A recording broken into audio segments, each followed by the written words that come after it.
Now, learning semicolon, colon, sign of interrogation, sign of exclamation, inverted commas and apostrophe.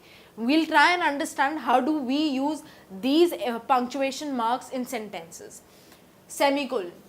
It is generally used to separate clauses and to lay a lot of emphasis. Let's understand this with the help of an example.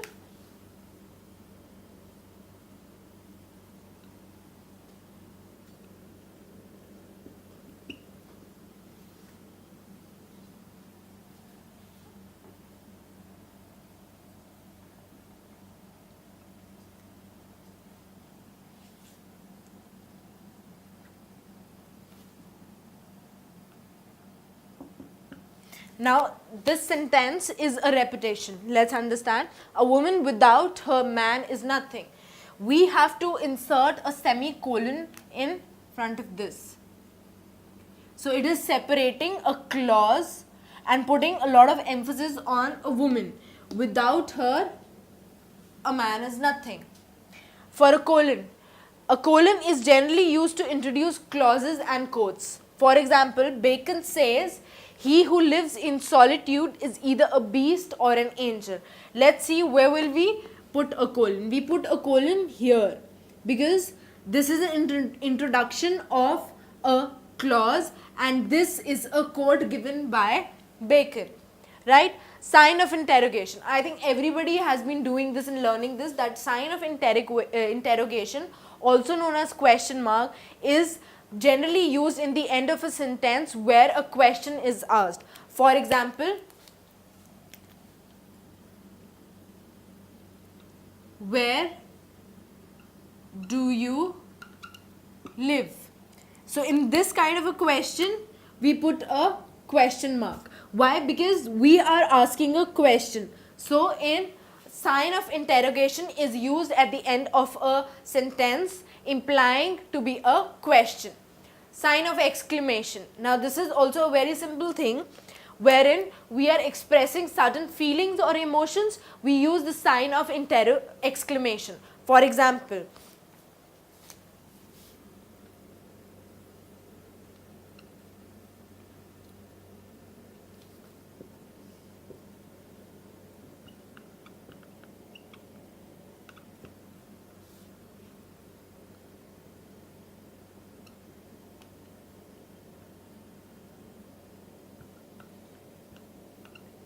okay, now these are two examples of sentences that say, "Hooray, we won the match. Alas, she lost her grandmother." Now we are going to use exclamation marks in front of sudden feeling or emotion. Now let's understand, hooray is a feeling of excitement after winning a match. So an exclamation mark comes here and at the end of the sentence we impart it with a full stop.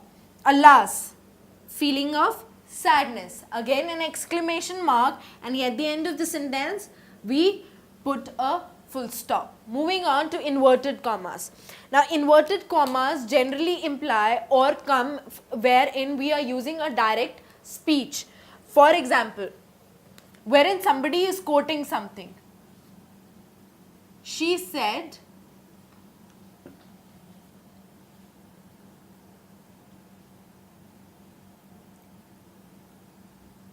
Amit is a hard-working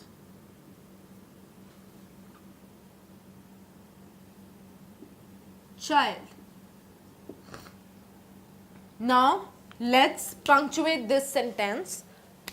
She said, Amit is a hard-working child. So, because somebody is saying this and this is a direct speech always comes in inverted commas, right? And as we learned in the first go that a comma is used to impart or separate a direct speech. So we've used a comma here and at the end of the sentence it's an enclosure, so we put a full stop. Moving on to apostrophe. Now apostrophe is used wherein there are omitted letters. For example,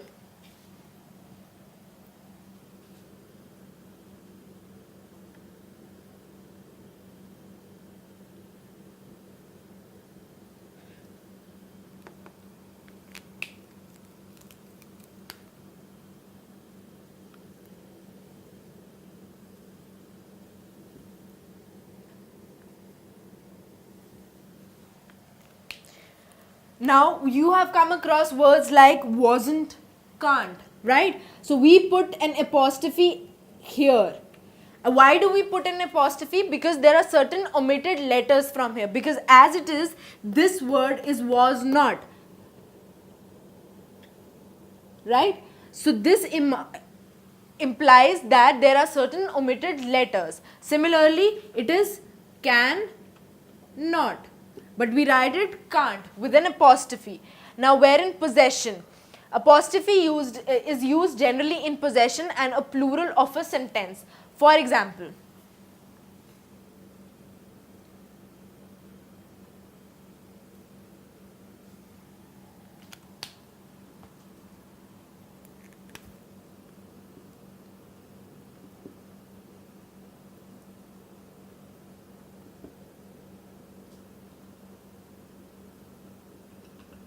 supposingly we have a sentence wherein Amit's bike met with an accident, Amit's bike was stolen, something of this sort. So we need to understand here that we are going to use apostrophe here in Amit's, because we are talking about possession here. It is Amit's bike. So we use apostrophe in terms of possession. Moving on, plural of a sentence. Now for example, explaining the plural of certain sentence, we use apostrophe.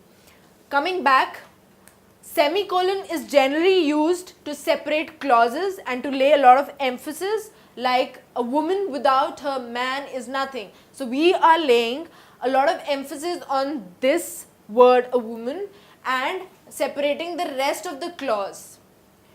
Colon, it is used to introduce a clause or a quote, like Bacon says, he who lives in solitude is either a beast or an angel. Now we have separated, introduced a clause, a quote, and this is a name of the person who is giving the quote, right? So sign of an interrogation, very simple, used at the end of a sentence wherein we are asking or putting up questions. Sign of exclamation is generally used after sudden feelings. Inverted commas, always used in a direct speech. Apostrophe, either used in omitted letters, possession, or plural of a sentence.